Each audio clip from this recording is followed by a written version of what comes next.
Hey everyone, welcome back to the channel. The Christmas holidays are often marketed as the most wonderful time of the year, but for many people, this season can actually trigger depression, loneliness, and deep emotional pain.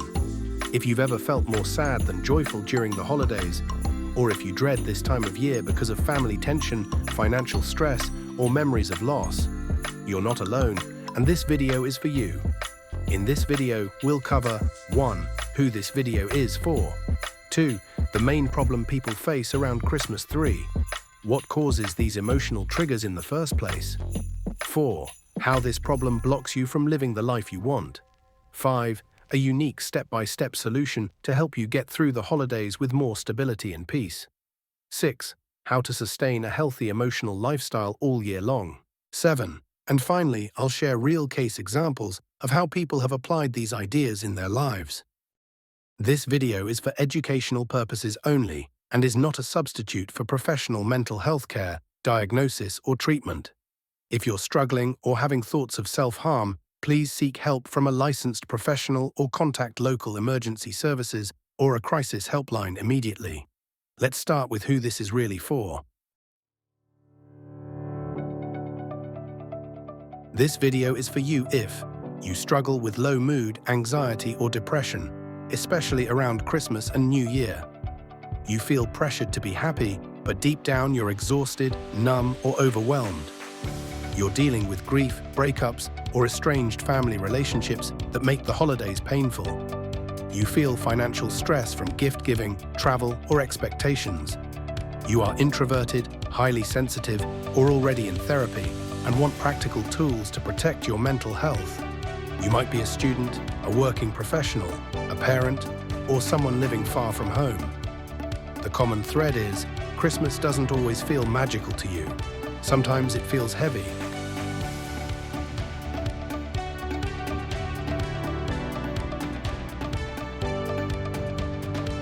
The biggest problem you want solved is this. How do I get through the Christmas holidays without falling into a depressive spiral or making my existing depression worse? More specifically, you want to avoid emotional crashes during or right after the holidays. You want to manage triggers like family conflict, loneliness, and comparison. You want to wake up in January not feeling completely drained, ashamed, or defeated. At a deeper level, you don't just want to survive the holidays. You want to feel grounded and in control of your mental health, even when the season is intense. Several factors combine to create what we could call the holiday depression trap. Let's break down the main causes. 1. Unrealistic expectations and comparison. Social media, movies, and ads show perfect families, perfect bodies, perfect gifts. You might compare your real life to these images and feel like you're failing. 2. Family dynamics and unresolved issues. Old wounds can resurface at family gatherings. Comments about your weight, career, relationship status, or life choices can reopen emotional scars. 3. Grief and loss, missing loved ones who've passed away or are no longer in your life. Anniversaries of loss often feel sharper during this joyful season. 4. Financial and social pressure, buying gifts, attending events, traveling, or even just keeping up can create overwhelming financial stress. Saying yes to every invitation can lead to burnout. 5. Disrupted routines. Sleep schedules, exercise, therapy appointments, and eating habits get thrown off.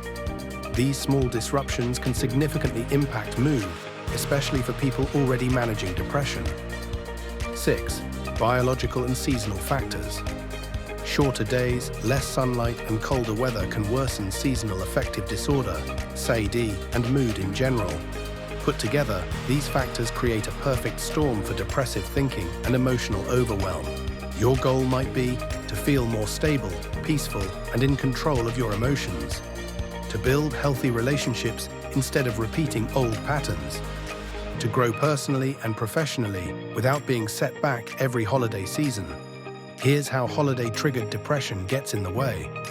You start the year emotionally drained, making it harder to follow through on resolutions or goals. You may withdraw from people, experiences, or opportunities because you're stuck in shame, sadness, or low energy. You might use unhealthy coping mechanisms, like overeating, overspending, drinking, or numbing out online, that create new problems in January. Over time, you may start to dread the holidays, which reinforces anxiety and negative beliefs like, "I'll never be okay," or "something is wrong with me." So the problem isn't just the holidays, it's that every December becomes a setback in your emotional journey, unless you learn how to approach it differently.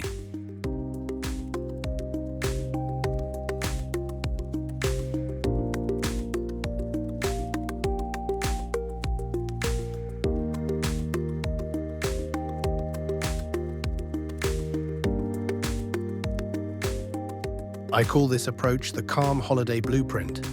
It's a simple, practical framework with 3 parts. 1. Prepare your mind and environment before the holidays.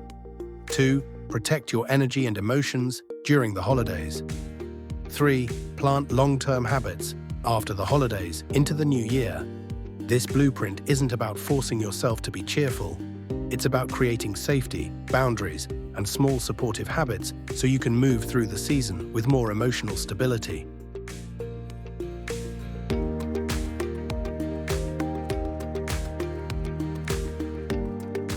Let's walk through each part of the Calm Holiday Blueprint and how it helps you avoid triggering depression during Christmas and sustain a healthy lifestyle all year.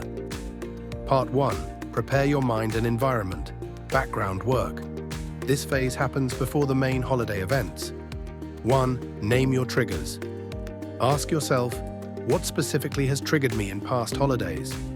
Certain relatives, comments about your life, being alone on certain days, social media, gift exchanges, parties? Write these down. When triggers are named, they become manageable, not mysterious. 2. Set realistic expectations. Instead of aiming for a perfect Christmas, define a good enough holiday. Maybe your goal is, stay emotionally stable and kind to myself, not feel happy all the time. Accept that mixed emotions are normal. You can feel grateful and sad at the same time. 3. Plan support in advance. Let a trusted friend, therapist, or support person know the holidays are hard for you. Schedule a check-in call or message around key dates. Look up helplines or online support groups in your country in case you need urgent support.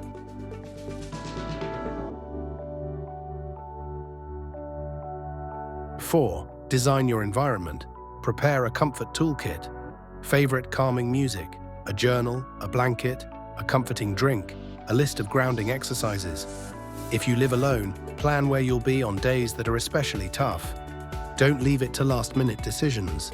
This preparation phase helps you enter the holidays with a plan, not just hope. Part 2. Protect your energy and emotions. Solutions during the holidays. This is where we focus on concrete strategies to reduce triggers and manage them when they arise. 1. Set boundaries, verbally and practically. You're allowed to say no to events or conversations that harm your mental health. Examples: I'm not comfortable talking about my relationship status today. I can only stay for 2 hours, then I need to head out. Boundaries protect your energy, which reduces the risk of emotional overload. 2. Limit comparison and social media exposure. Consider muting certain accounts or setting screen time limits. Remind yourself, people share highlights, not their full story. 3. Use simple grounding and regulation tools. When you feel triggered, breathing exercise. Inhale for 4 seconds, hold for 4, exhale for 6 to 8. Repeat 5 to 10 times. This signals safety to your nervous system. 5 turn 4 3 2 1 1 grounding. Name 5 things you see, 4 you can touch, 3 you hear, 2 you smell, 1 you taste. This anchors you in the present moment. 4. Protect your sleep and body basics. Aim for relatively consistent sleep and wake times. Eat regularly. Don't skip meals and then binge late at night. Add light movement, short walks, stretching, or gentle exercise. This isn't about fitness, it's about mood regulation. 5. Create your own mini rituals. If traditional holiday activities trigger you, create new, gentle traditions. A quiet walk with a hot drink. Writing a letter to someone you miss. watching a comfort movie, serving or volunteering if that feels meaningful and not overwhelming. By combining boundaries, grounding tools, and self-kind rituals, you reduce how often and how deeply your depression gets triggered.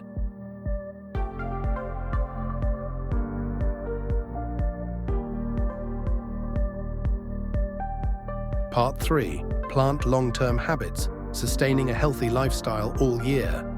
Now let's talk about what happens after the holidays and how to turn survival skills into a sustainable lifestyle. 1. Reflect, don't just move on. In early January, ask yourself, what helped me cope this year? What made things harder? What will I keep, change, or drop next year? This reflection transforms a painful season into data for growth, not just something you endured. 2. Build a basic mental health routine. Nothing extreme. Think, sleep, aiming for a regular window most days. Movement, even 10-20 minutes of walking on most days. Check-ins, weekly emotional check-in with yourself, journal, voice notes, or talking to someone. These small habits stabilize your mood baseline, making you more resilient when stress appears. 3. Consider professional support. If depression is a recurring pattern, therapy, counseling, or support groups can provide tools tailored to you. A mental health professional can help you work through deeper patterns, family dynamics, trauma, grief, that the holidays tend to trigger. 4. Practice ongoing boundary work. Don't wait until December to set boundaries. Practice throughout the year. Saying no to overcommitments, protecting rest time, choosing relationships that feel safe and supportive. 5. Nurture connection in small ways. Loneliness is a huge factor in depression. Instead of waiting for big events, reach out to one person a week, a text, a call, or a coffee. Join communities aligned with your interests, hobbies, online groups, local classes. Over time, these small, steady actions create a life where you're not just trying to survive the next Christmas. You're gradually building a more emotionally safe and fulfilling year overall.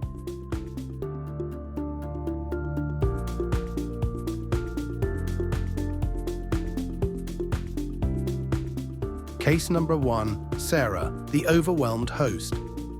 Sarah is a 34-year-old teacher who used to host Christmas for her extended family.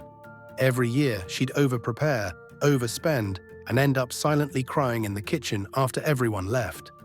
After learning the Calm Holiday Blueprint, she set a boundary. Instead of hosting the whole day, she invited people only for a 3-hour brunch. She made a budget for gifts and communicated it openly. I'm keeping things simple this year. She planned a recovery day afterward with no plans except rest and a walk. Result, she still felt some stress, but no breakdown, no emotional crash. January felt lighter, and she chose to keep those boundaries the next year. James, grieving at Christmas. James lost his father 2 years before Christmas. The holidays became a painful reminder, and each December his depression worsened. Using this framework, he acknowledged that grief would be present and gave himself permission to feel sad. He started a new ritual, lighting a candle and writing a short letter to his dad on Christmas Eve. He scheduled a session with his therapist right after the holidays and planned a hike with friends. Result, the sadness was still there, but he no longer felt alone or blindsided by it. The ritual helped him feel connected instead of only empty. Case Study 3. Lena, alone in a new city. Lena moved abroad for work and spent her first Christmas away from family. Social media made her feel like everyone else was having the perfect holiday. She applied the Calm Holiday Blueprint by limiting social media for the week of Christmas, planning a solo Christmas day, her favorite meal, a walk in nature, a video call with family, and a movie marathon. Joining a small expat meetup for people spending the holidays away from home. Result, it wasn't a movie-style Christmas, but she didn't fall into a major depressive episode. She discovered she could create new, meaningful traditions even far from home. To wrap up, depression around Christmas is more common than people admit. You're not broken, and you're not alone. By understanding what triggers you, preparing in advance, setting boundaries, and building small supportive habits, you can move from holiday dread to holiday resilience.